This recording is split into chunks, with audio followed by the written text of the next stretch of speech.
Semalam minum Hydromi bagus. Okay, saya kena COVID bulan Julai. Okay, on July I kena COVID positif. Then since that I have a coughing tak pandai berhenti lah. So when the time after a few months after that, my coughing lagi teruk. Because asal cakap sikit batuk, Tapi kemarin kami pergi tu Elkan Center. Okay, jadi minum itu PCM suruh minum tu Hydromi. Mungkin 4 gelas. Lepas semalam kita makan durian. Durian kan panas.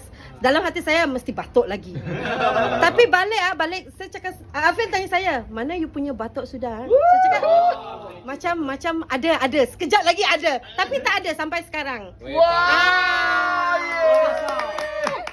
Batuk hilang, meletuplah. Yeay.